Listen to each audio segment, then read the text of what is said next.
Everyone on it must Everyone on it must what? must pass away.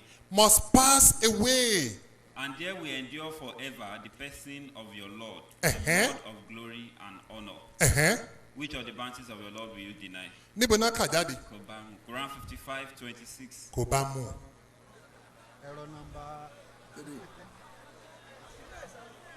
Kò bá mú. Bọ́lá Michael kò bá mú. Kí ni ìbéèrè ẹlẹ́ẹ̀kẹta? Wọ́n wá ní taná kàn má gbélébù. Tí wọ́n bá kan Jésù. Bí wọ́n bá kan Jésù, ẹ ṣeun.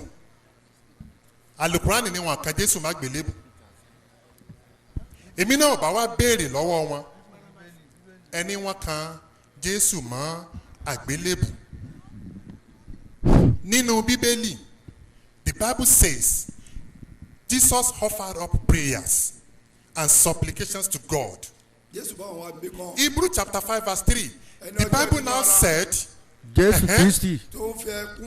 Ó fi ẹkún rárá àti omijé gbàdúrà. Ó wá ń bẹ̀bẹ̀ ní ọwọ́ ẹni tí ó gbà. The Bible says, Jesus Christ was saved. We saved him. Kí ni ìtumọ̀ save? We saved him from death. Now, Quran says Jesus Christ was prevented from being killed or crucified. Ẹ̀yin wá ń bi mí léèrè pé òkè ta ni ẹni tí wọ́n kàn mọ́ àgbélébù. Ntí Quran sọ ni wípé only a likeness of that was shown unto them. Only a likeness of that was shown unto them. Now, kí ni tá a fẹ́ fàyọ ń bẹ̀ yẹn ni wípé wọ́n kan Jésù mọ́ àgbélébù. God protected him. Kẹ́ ẹ wá máa bẹ̀rẹ̀ pé ìwọ Ọlọ́run nígbà tí wọ́n wá kàn yẹn ta ni wọ́n wá kàn? Kò ní túmọ̀. Àti èmi bí a bá gbé mi lọ sókè kúrò ní ayé. Kí ló ṣẹlẹ̀ sí Jesus Christ? Bíbélì ní bí a bá gbé mi sókè kúrò láyé. Èmi ó fa gbogbo ènìyàn sọ́dọ̀ mi. Ó ń sọ eléyìí. Jésù ń sọ eléyìí. Ó ń ṣàlàyé irú ikú tí yóò kú. Ikú gbígbé sókè bá Ráfàlà èlé. Bí Mósè ṣe gbé ejò sókè ní aginjù. Bẹ́ẹ̀ ni a kò ní sálà má gbé ọmọ ènìyàn sókè. Èmi ti dáhùn ìbéèrè tèmi. Now, my question.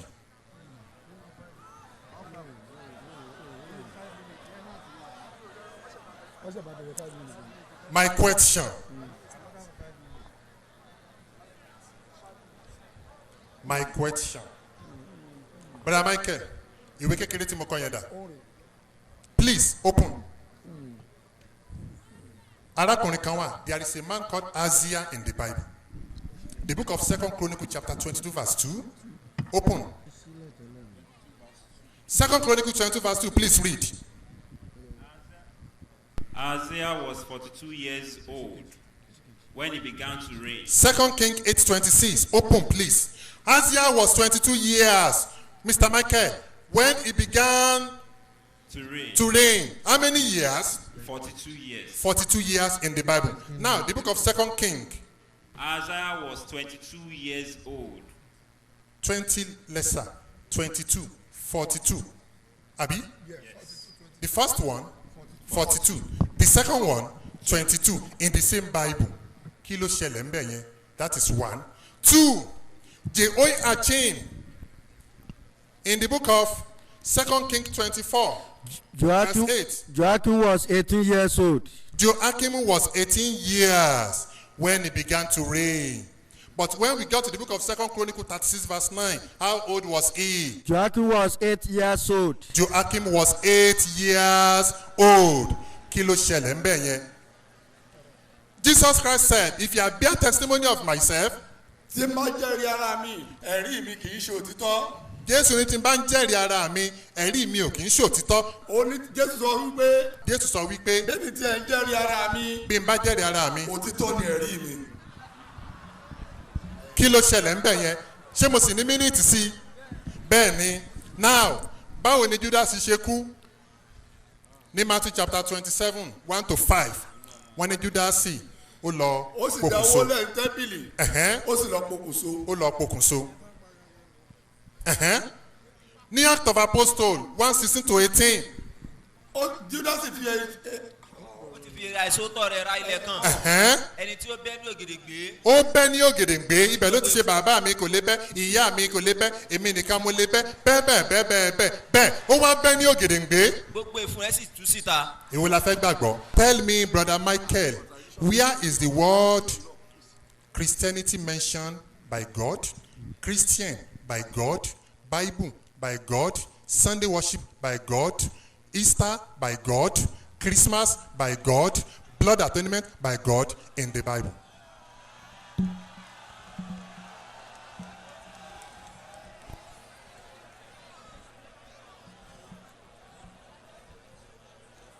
Yeah. We thank God. I will combine the whole questions of my honorable Ustaz and answer them at once.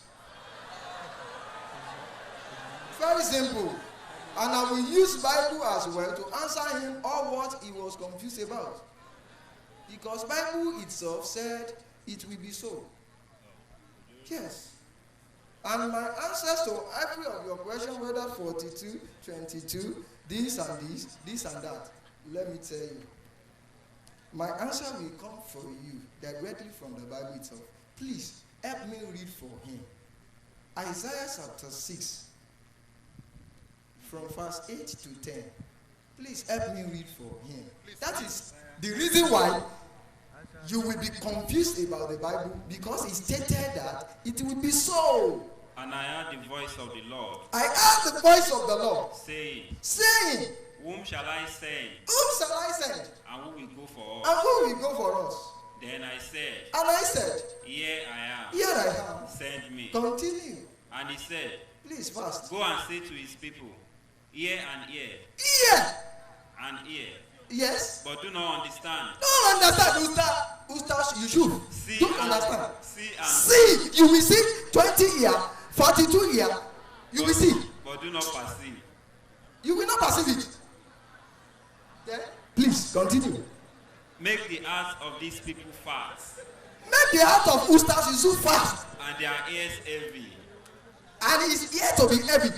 And your eyes shut. And his eyes to be shut to the Bible. Continue, please. Bible is answering him. He asks about the Bible, and that is what the Bible is answering him.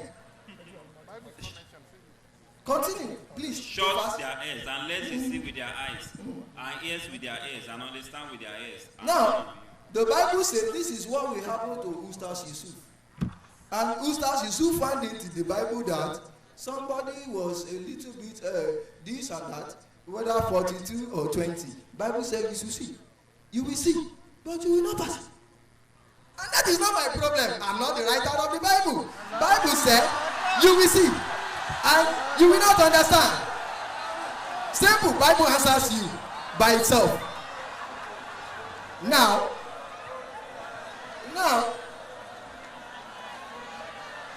he answered me the way he pleases him, and I will answer him the way he pleases me. Please, audience. I told you this is just a starting of the battle, sir.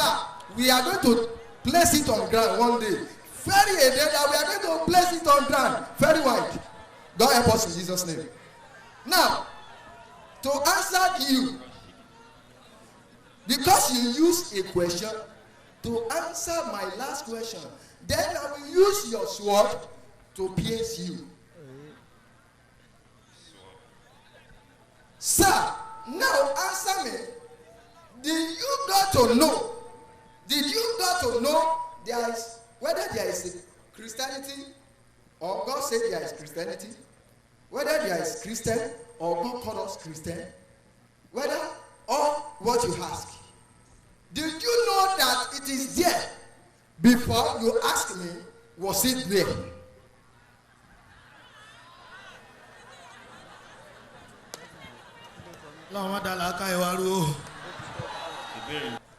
Please, sir, I still want to ask you for another opportunity, because the battle line is already been drawn. Yes. Now, my request is now this. You have said you will sponsor my coming, and I love that. Please, don't occupy that program. That one. Don't use testimony and all this to take our time. Let's start at a time. There are many Bible that you are quoting that it is not meant for Islam. And that day, by the special grace of God, I'm going to establish it for you that is not meant for Islam.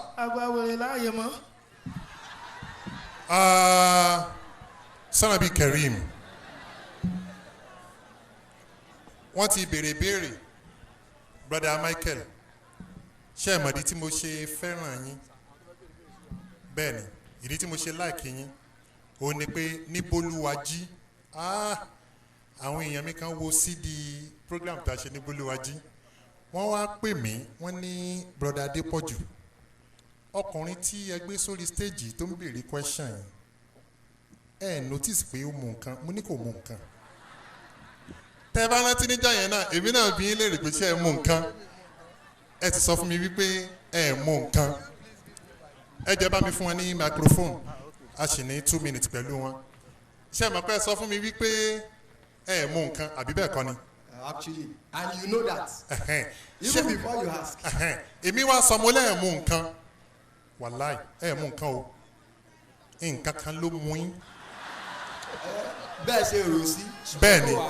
That is assumption. Ṣé wàá mọ reason ẹ̀yàn wà yá mi tẹ̀sí ń bẹ̀? Ìtẹ́fìmọ̀ ní o. Brother wa tó jókòó yìí. Wọ́n lè kó jẹ lénìí bí yìí o. Bọ̀ ó ti wà nù késẹ̀tì. Wọ́n ní bí Ọlọ́run ṣe wà yẹn, Ọlọ́run á máa yàgbẹ́. Wọ́n ní bí Ọlọ́run ṣe wà yẹn, Ọlọ́run á máa You are the tọ̀. one that said it. I don't say it because I have it as well on my laptop. So if you quote me wrong here, Thank God. in the next program, Yes. sir, we are going to play this CD. Ọlọ́run and ọba together mi o. with what we recorded because I recorded it audioly. Yes, I use audio to the. Níjọ́ náà lọ́hùn, Yes. mo bi yín léèrè. So don't say whatever I Ẹ did má not say. pariwo. So whatever you are saying now, we are going to play this one. Brother Michael, Continue. by the special grace of God, Yes, sir. ohun tẹ́ ẹ sọ ní Bolúwájí, àá tún play ká tó bẹ̀rẹ̀ program. Padà wá play later first one. Àwọn àgbésẹ́gbẹ̀ ara wọn. Ẹ ń sọ fún wa wípé Ọlọ́run á máa sùn. But you ask me, can God? I ask you, You ǹjẹ́ ask Ọlọ́run me. lè yàgbẹ́? You ask me, can God do that? What did you say? And I answer you, once you say, can he do that? I answer you, he can. nǹkan mú yín lóòótọ́. Okay, kí Sanabi Karim Abdulhakeem ṣe sùúrù. Because I have my reference of answering you the way I like.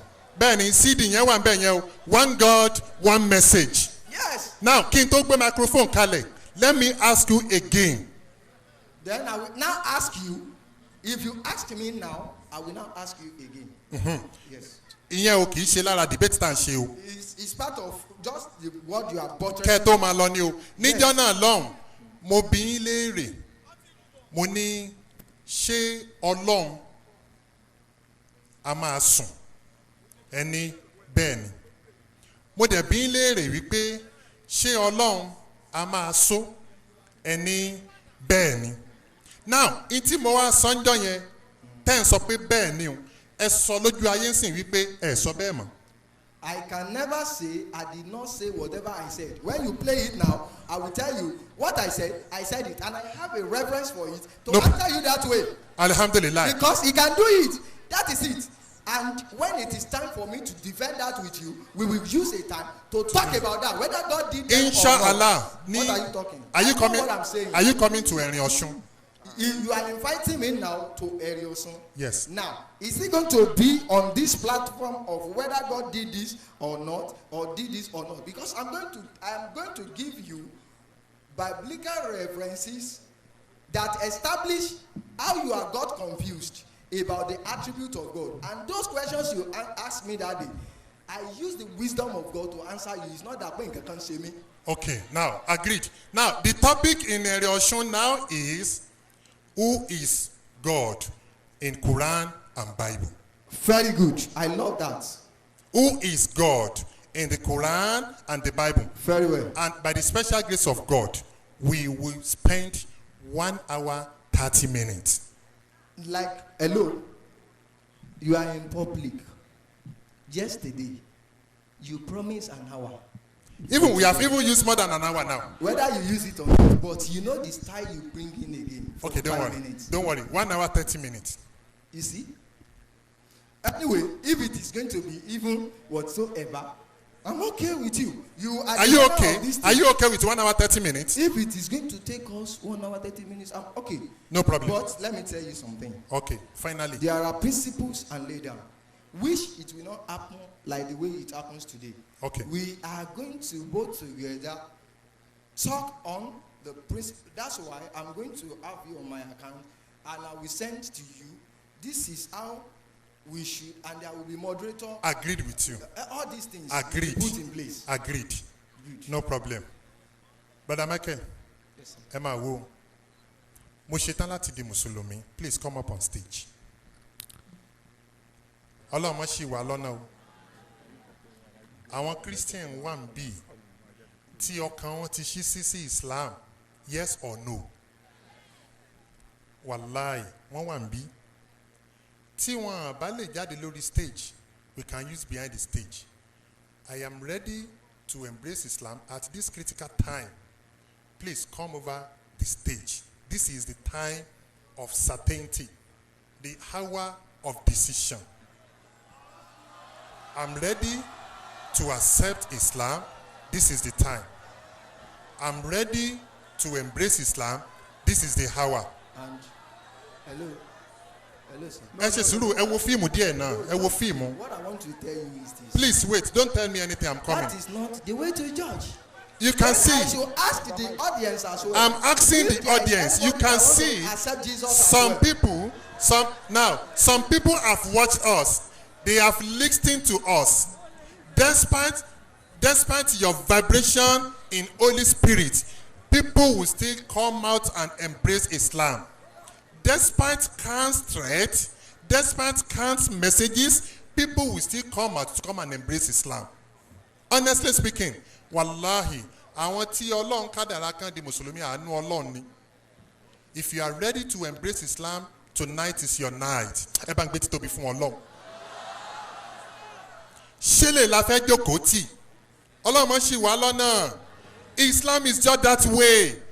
Ẹ wo gbogbo tí brother Michael ń sọ, oorun orí kẹ̀kẹ́. Honestly speaking, mo ṣetán láti di Mùsùlùmí lénìí o, ní àárọ̀ yìí, dákun máa bọ́ ń ta. Please come over the stage. Come over the stage. Tonight is the night of your decision. Lánàá, àwọn mẹ́fà wọ́n làwọn darapọ̀ mọ́ Islam. Àwọn èèyàn wà ń bì, wọ́n wà lẹ́yìn agbo. I have received so many calls. I'm ready. Even tó bá jẹ́ iye èèyàn kan ṣoṣo ló bá gba Islam, wallahi to our credit. Àánú Ọlọ́run ni. Àánú Ọlọ́run. And if I tell you, màá ṣe nǹkan kan sìn, Brother Michael, tá a bá parí tán ní ẹ̀rìn Ọ̀ṣun, ká wá béèrè pé àwọn wo ló ṣetán láti fi Jésù sí ilé ayé wọn.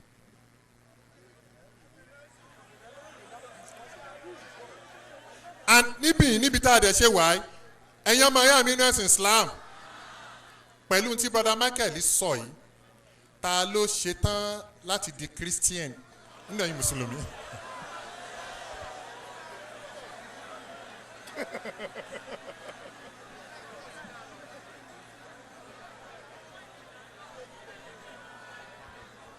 I'm ready to embrace Islam.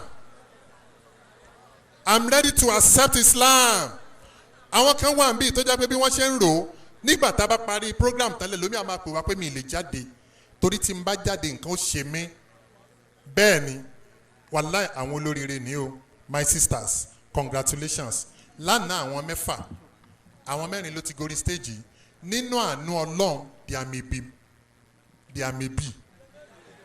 may be.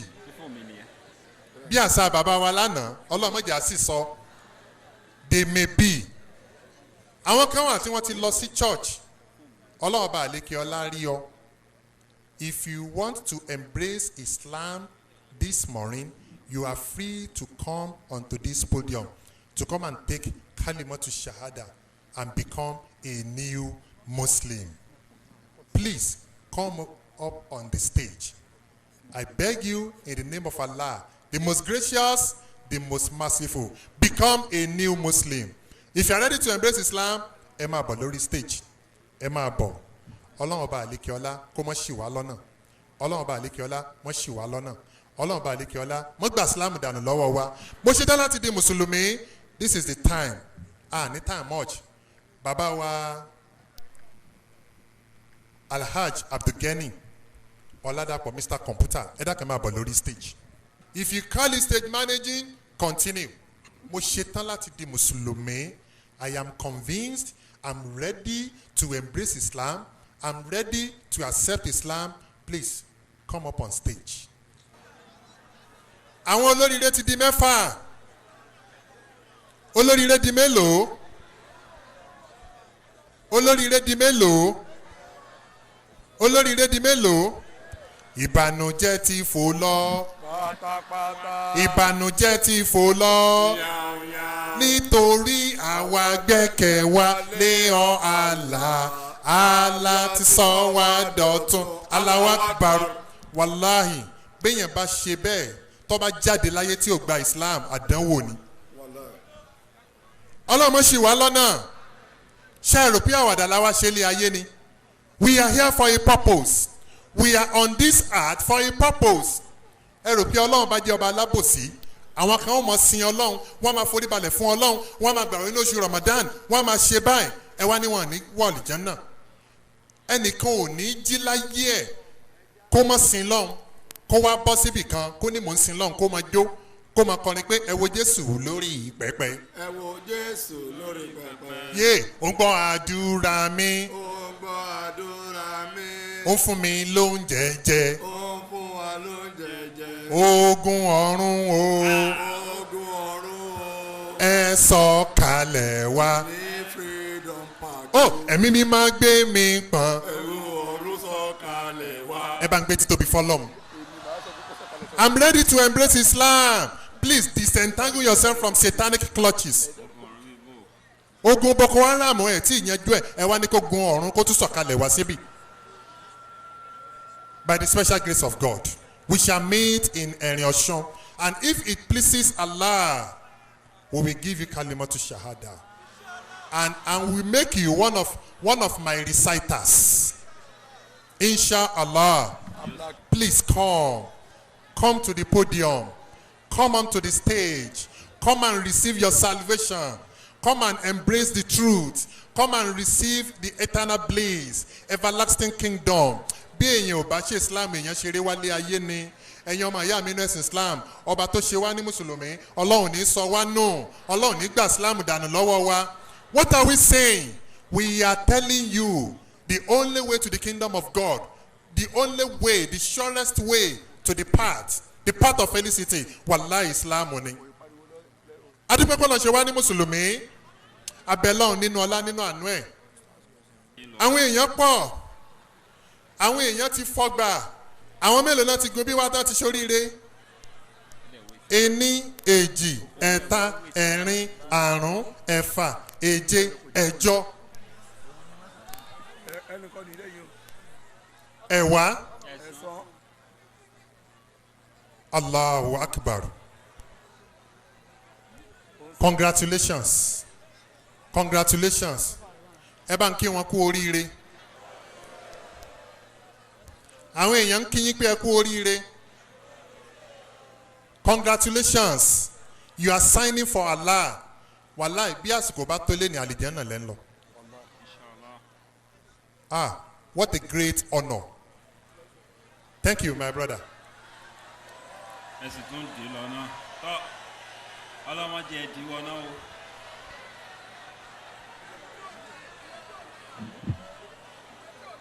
Ẹ bá mi guide wọn ẹ má jẹ́ wọn ṣubú.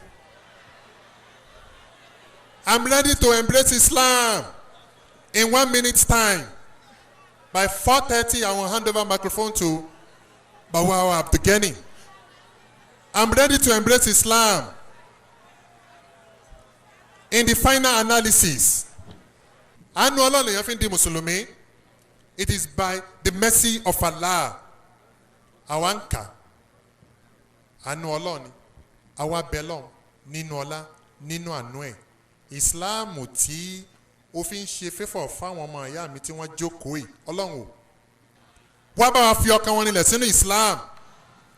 Àwọn tó tún wá wà nínú agbo náà tí wọ́n ń wò pé no problem máa pe àáfàá yẹn tàbí kí n lọ bá àáfàá tó wà lẹ́gbẹ̀ẹ́ ilé ọ̀dọ̀ mi wọ́n máa fún èmi náà wọ́n á ṣe tèmi náà fún wọn. Ó lè wo the time is now. Ọlọ́run má jẹ́ kí ọ̀rọ̀ wa dàbí sísítà kan tí ò gba kálímọ́tù ṣáádà. She died the 5th day. Wọ́n dẹ̀ pọ̀ bẹ́ẹ̀ ó lágbára o. Kó tó di wípé while we are still expecting others, bàbá wa Abdulgani kò ní dá kẹ́ ẹ wá sí Òṣogbo kẹ́ ẹ mọ̀ tiẹ̀ sọ gbólóhùn méjì mẹ́ta. Alhaji wa Abdulateef Adébọ̀wálé kọ́nà kó bá wa fọ̀run kẹ́ wọn ẹ ṣàmì. Àmín àmín. Whether we like it or not gbogbo wa náà láàkú. Ṣùgbọ́n bàbá wa Lateef Adébọ̀wálé fi àwọn èèyàn lẹ̀ tó pọ̀. And that is why ìlénìí ní Nàìjíríà wà ìlénìí o. Àwọn èèyàn wà tí wọ́n jẹ́ ṣe Ọlọ́run lórí ìmọ̀ comparative. Eléyìí náà nídẹ̀ ń ṣokùnfà tí àwọn èèyàn fi mọ irọ́ yàtọ̀ sí òdodo. Ẹ̀yin Mùsùlùmí tẹ́ ẹ bá nírú iṣẹ́ tá à ń ṣe yìí ò nítumọ̀. Ẹ wo irú àwọn brother Michael yìí ẹ rí i pé with the legless knowledge tí wọ́n ní tí ò ní rúùtù tí wọ́n fi ń tú àwọn èèyàn jẹ Ọlọ́run ló mọ iye Mùsùlùmí tí ó jẹ́ nominal Muslim tí wọ́n ti confuse. You know àwọn Mùsùlùmí tí ò dá kan mọ̀ tí wọ́n wà máa tàn jẹ all mankind will go to hell. Nígbà Quran bá ní gbogbo mankind no go to hell kí wàá lóde tọ́lọ́ fi ní ká máa kírun. You can see the mentality but immediately he embraces Islam the foolishness will disappear. Bàbá wa Abdulgani àwọn èèyàn ṣàfẹ́ gbóhùn. How powerful is your name, O God? How powerful is your name, O God? How powerful is your name? How powerful is your name? How powerful is your name? Oh God. Somebody say Allahu Akbar. This is a football match between Islam and Christian. You can see the pitch filled. The spectators are waiting for the football match to kick off. The match has started. Dr. Adebayo collected the ball and moved again.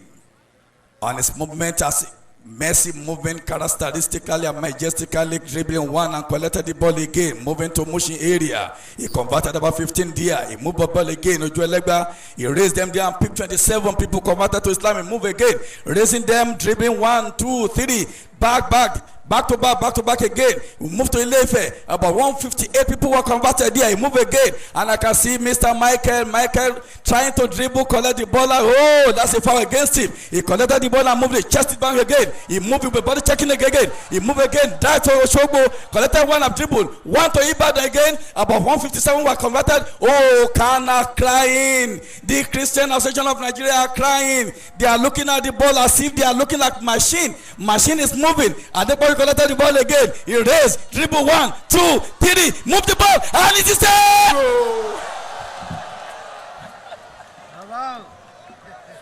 Oh my God. Kò yé wọn. Yé wọn lọ́la. Allahu Akbar. Mo ń wo alájà yín gbà mo jókòó mbẹ̀. Mi ò rí yín rí o. Bọ́ gbogbo bí wọ́n bá àwọn Christian yẹn ṣe ń sọ̀rọ̀ yẹn àwọn pastors yẹn. Ìyá yìí ṣáà wà máwùdù pé ǹjẹ́ àti ṣìrìn báyìí. Ẹ jẹ́ sọ kíni kan fún yín. Màmá mo tuntun sọ wàláhì mi ò rí yín rí. But my mind tells me ipe nínú yín lọ́hùn ẹ ti ń wò pé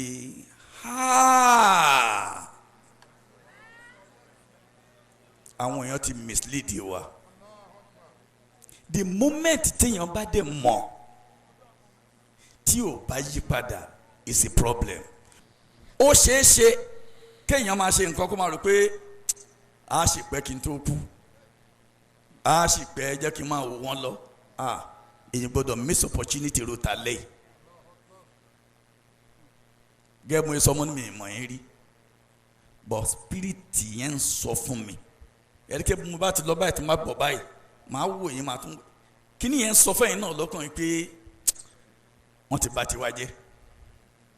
Àwọn arábì ti hàn wá léèmọ̀. Wọ́n dà ti hàn yín léèmọ̀ tòótọ́ o. Nígbà tó bìnrin gbọ́ lé ẹ lórí. Eli mahori sara buru zuru jujuju. Kí ni ìtumọ̀ ẹ̀?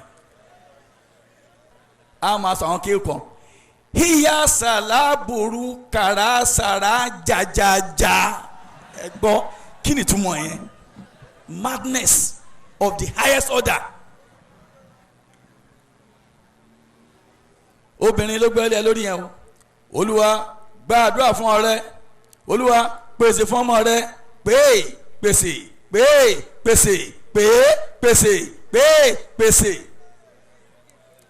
Gbèsè wa ń bá ẹ because wàá gbowó gbọ́mọlé láǹtà tó wo lápò because gbèsè ni wọ́n ti wò pélé ẹ. The only place tó gbé lè rí ìfọ̀kànbalẹ̀ wàláì òun ní Islam òun lọ́rọ̀ Michael.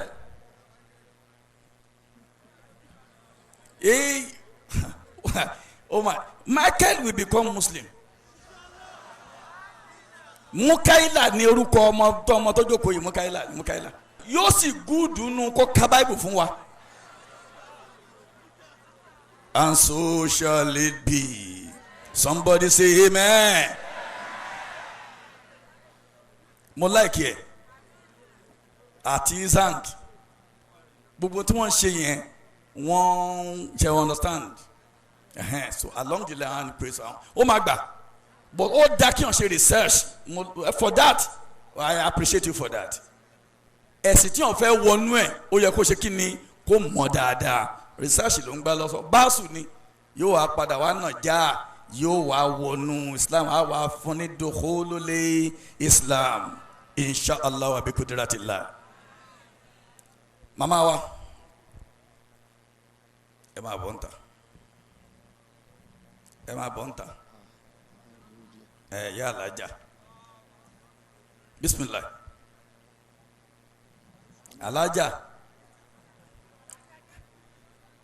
ìyá dáadáa ẹ máa bọ̀ ń ta fún Ọlọ́run tó dá yín mo mọ̀ pé ẹ ju Ọlọ́run lọ ẹ gbà pé Ọlọ́run jù yín lọ ni ó dẹ̀ wù mí bẹ́ẹ̀ torí pé ipò tẹ́ ẹ wà ipò ẹlẹgẹ́ ni níwájú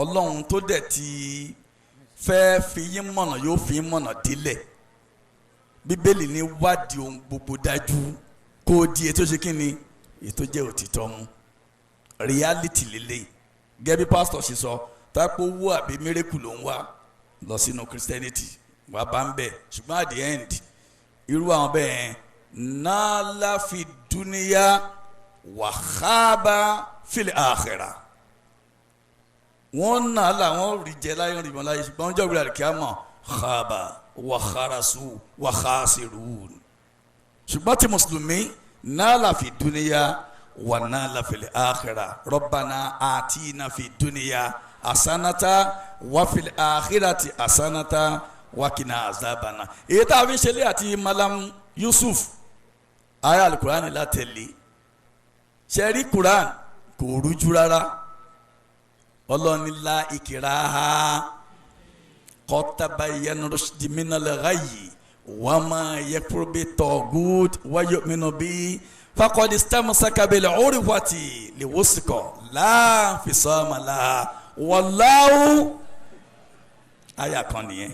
Ìkejì falanasialana lezina ursila ilayhi walanasialana almursalin walanakusunna alayhim biilmi wama kunna gaibi. Ọlọ́run ó bi Malam Yusuf léèrè pé iṣẹ́ ta ni ó jẹ́ fún wọn ǹjẹ́ ó jẹ́ ọlọ́run wá bí àwọn èèyàn náà léèrè pé ǹjọ́ jíṣẹ́ fún yín ìwọ̀ yẹn làwa yọ kúrò lọ́rùn dókítà wa ò ní kú láéláé ọwọ́ ayé ò sì ní ká wọn bí wọ́n ṣe ń dribble tí àwọn góòsì yẹn ń wọlé a máa tún wọlé sí ni ọlọ́run má dàrin wa rú o gbogbo yẹn bàbá gbóyin la kí khairul kalam makola wadala gbogbo wa ló ti yé bi àti bí tá a sọ dé àti bí tá a sọ dé ọlọ́run ó tún gbogbo wa ṣe bisimilahi rahman rahim inna a'tayna kalika usara fasalili rabbika wanihari inna shani aka huwal abtar. jazakallahu khairan ẹ ṣeun bàbá wa mo ní ká bá wa wo bàbá wa Gbọ́lágadé náwó agbára bóyá lè rí ibìkan tí wọ́n sá pamọ́ sí ẹni bá rántí ní Government Technical College àti exchange text message lẹ́nìí he was unable to be here yesterday ìní nǹkan náwó agbára ti sá lọ ìyẹn náà ń pè ní escaping strategy formula well ẹ má ti jẹ́ accept this is semi-final we still have the final níbo ni Ẹ̀rìn Ọ̀ṣun and we at Acadip Nigeria we will never relent in calling people to the path of truth kò jù bá ń lọ kò síjà mi ò bá yàn jà call it stage managing or stage acting by the special grace of God a tún gba oyè kan sí láti bí ìjẹrin the Christian Association of Nigeria gangan they now testified that this is no stage managing this is no stage acting it is reality wàláì reality ní déwájú Ọlọ́run nílé Ifẹ̀ àwọn ọmọ ìyá mi tán organize program Ilé Ifẹ̀ wà ń bì Ọlọ́run bá mi ṣe dáadáa fún yín mo ṣẹ́ ìpè kan mo ní gbogbo ẹ̀yin tẹ́ fẹ́ gba Islam tẹ́ jẹ́ 158 nínú yín tálẹ́ǹtì afúnlówó kó wá sọ pé mùsùlùmí Christian ló tàbí ẹni tí mo rí rí tó bá wà ìbínú Ọlọ́run tí ò ní bẹ̀rẹ̀ kó máa bá yín ṣùgbọ́n tó bá yẹ pé ó wà nínú yín tá a ríra rí and voluntarily you want to embrace Islam kó náwó sókè gbogbo wọn náwó màá rí bíi tẹ̀m̀bí kí n tó fún ọ ní kálí mọ́tò ṣáádà ẹ̀yin ọmọ ìyá mi tẹ́ jókòó síbi ẹ̀ dákun ta ni mo rí nínú gbogbo ẹ̀yin tẹ́ jókòó yìí ta la fún ní owó wípé kó wá dọ́gbọ́n ṣe bíi Christian kó wá gba Islam ṣó wà ń bí ẹ má bò mí o tẹ́ ẹ bá bò mí ẹ̀ ní wà lè jẹun náà nínú ẹ̀yin tẹ́ jókòó tẹ́ fẹ́ ṣe oríire yìí ẹ bá ń fún màmá wa ní microphone brother ṣé mo rí yín rí ṣé mo rí yín rí ṣé mo rí yín rí ẹ́ màmá wa sister ṣé mo rí yín rí ṣáàjọ sọ̀rọ̀ rí ṣáàjọ plan rí ṣáàjọ plan rí ṣáà plan rí ẹ ṣetán láti di mùsùlùmí voluntarily ó ti ọkàn yín wá wàláì ẹ ti ṣoríire déwájú Ọlọ́run ẹ bá ń gbé títóbi fọlọ no time to waste call it stage managing wàláì ẹ máa kó jẹ ẹ bá ń fún wọn ní microphone ẹ jẹ́ àṣẹ kálí mọ́tò ṣáádà àwọn 9 náà wà ń bì tán láwọn fẹ́ ṣetán láti darapọ̀ mọ́ Islam we have 6 yesterday 6 + 9 15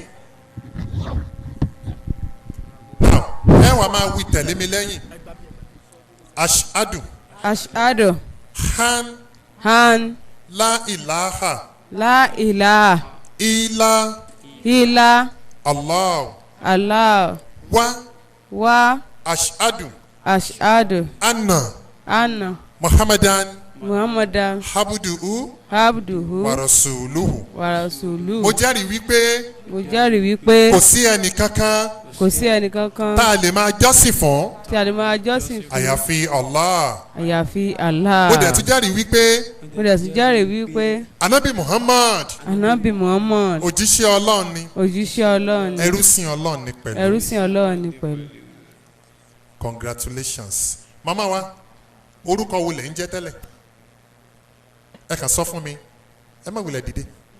Ìdòwú lorúkọ mi. kí ni muslim tẹ́ máa jẹ́ báyìí ó jẹ́ orúkọ tó dáa jù ní orúkọ àwọn obìnrin tẹ́ like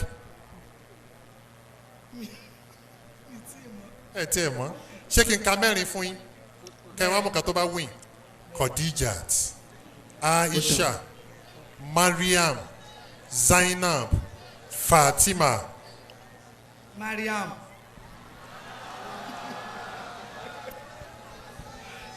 ẹ jókòó sista kí ni orúkọ yín tẹ́lẹ̀ kí lẹ dẹ̀ fẹ́ máa jẹ́ ń sìn. Morenikeji mo fẹ́ máa jẹ́ Nafisat. Nafisat orúkọ wo ni yín lẹ̀ ń jẹ́ tẹ́lẹ̀ sista. Janet kí lẹ fẹ́ máa jẹ́ ń sìn. Aisha wọ́n forúkọ jẹ màmá wa Aisha Rọ́jí kí lorúkọ yín. Ọpẹ́yẹmí kí lẹ fẹ́ máa jẹ́ ń sìn. Taofik brother mi ń kọ́. Brother Sunday kí lẹ fẹ́ máa jẹ́ ń sìn. Abdulrahman my brother ń kọ́ ẹ bá ń fún ẹ ní mic kí lorúkọ yín. Kẹ́hìndé kí lẹ fẹ́ máa jẹ́ ń sìn. Sodiq brother mi ń kọ́. Ayọ̀mídé kí lẹ fẹ́ máa jẹ́ ń sìn. Ibrahim wọ́n ní aṣàdéhùn miracle aláṣọ bẹ́ẹ̀ ni àbí bẹ́ẹ̀ kọ́ fẹ́yìn ará Òṣogbo a ti rí lẹ́dẹ̀ kò nídìí Òṣogbo mọ́ ṣé ẹ tún fẹ́ rí ń bí ni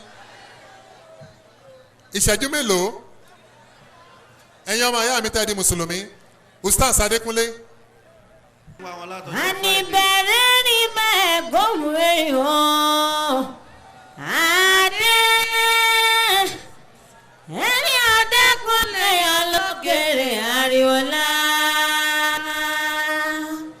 oníkíkírà lákìrò bọ́lá nù àìkí wọn sì bọ́lá kù ṣùgbọ́n ìlú tá a bá pè ní Ìkìrun àbáwọn lóye àwọn tún bọ́ sẹ́wọ̀n kò tí ì burú kò tí ì pàpọ̀ jù àṣẹ Ọlọ́run ní kọjájọ́ pé yan àṣẹ Ọlọ́run ní pé kò rùn ó ràn èyí tó bá lọ́lá kò lè dúró ó fi ṣe igi oko lálọ́ èyí tó fi jìgbé kó máa jà ló fi ṣe wé àgbọn kẹrùkẹrù ìwà nìkan ló yẹ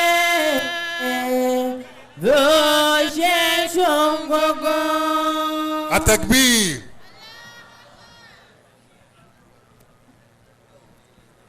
àní bẹ̀rí Adékúnlé àbí òsì ọ̀ bàbá rí lálẹ́ sàn. aṣọ tá a lò mọ́ ọ̀dà. ẹ máa rí nínú projector a ti rí lẹ́dẹ̀. Elisa Elisa. ẹ fún aláṣọ. Ọlọ́run Dékúnlé Elisa Elisa. ó ní bàbá tó wà nílẹ̀ tó mi dún mọ̀wúrú ìbálò ọba tó rán mi níjẹ́ mọ̀sẹ̀bìrì ọba dára mọ́ bí iná jà dára mọ̀sẹ̀ yà ọba dára mọ̀sẹ̀ yà ọba dára mọ́ alola umọ alola jiriku bá wàlé nọ́ọ̀sẹ̀ bùbá. Lílá Elimi Elisa. Aṣọ kan tá a lò.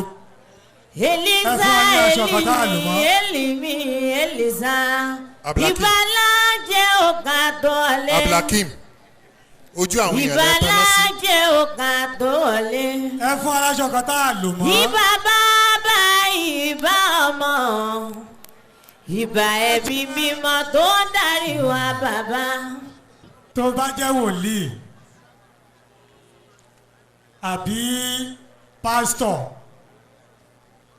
tàbí abẹ́ ìjọ kan ló wà tàbí oní ìjọ ó yí nǹkan tó ń ṣe mo máa ń jẹ́ ká mọ̀ yí pé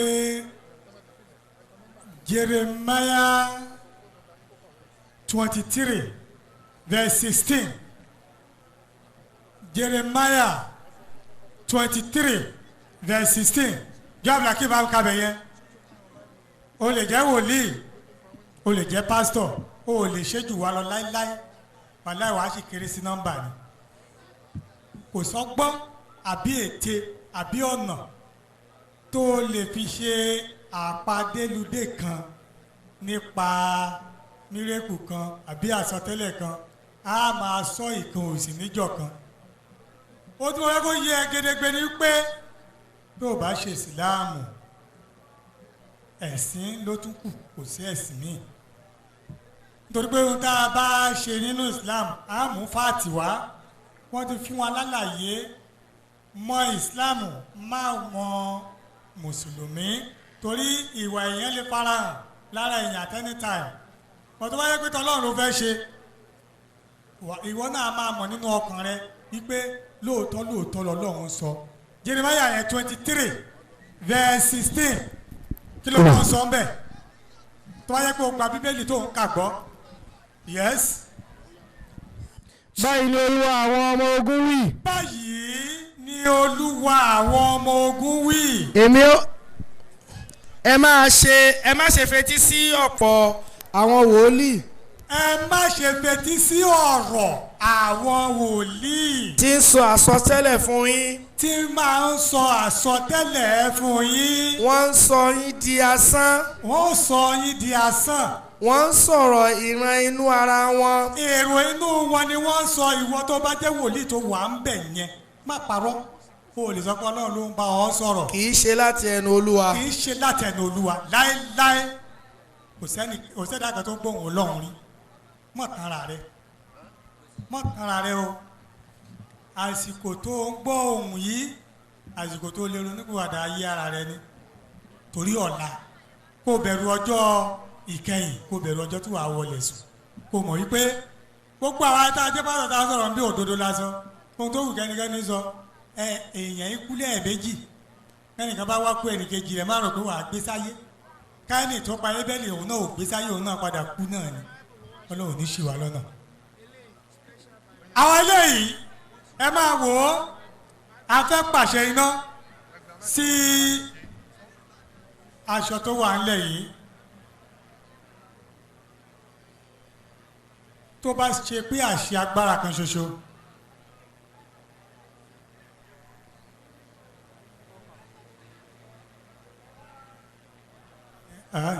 mo wáyà kan tó lè bá mi mú pure water dání pure water tàbí bottle water o lè rà lọ́wọ́ ara ẹ o dẹ̀ lè tó wá dẹ̀ lómi míì either Christian or Muslim o lè mú dání kó máa bọ̀ kó wá wo iṣẹ́ ìyanu. àwọn ẹnìkan ṣoṣo tó máa bá wa lo omi yìí yàtọ̀ sí àwa tá a jọ wà lórí stage ń bí bó bá jẹ́ Christian or Muslim.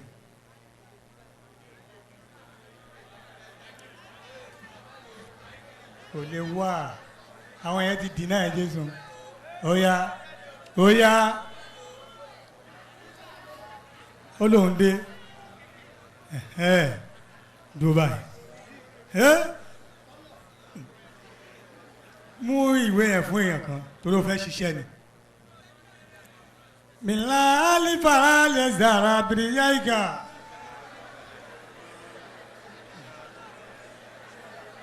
jimila kaya lè fara mọ́ mọ̀sẹ̀bù alẹ́ kára mọ́ sí dáì.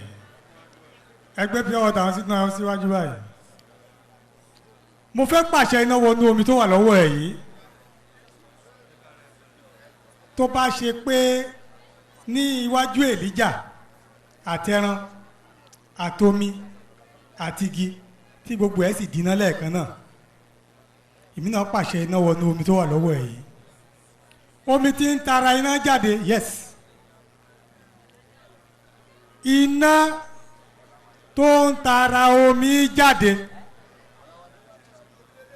bẹ́ẹ̀ ni mo pàṣẹ iná wọnú ẹ̀ lọ kó parapọ̀ mo fẹ́ kó pa ogun tí mo já kalẹ̀ yìí rẹ́ kó pa aṣọ yìí rẹ́ iná látara omi yìí fàyàlì náà sẹ́ àdàyà kàmìyàn wà lóbìrì yà kan náà sì dáyàlẹ̀ ọ̀hún sílìà yàrá ó ya ẹja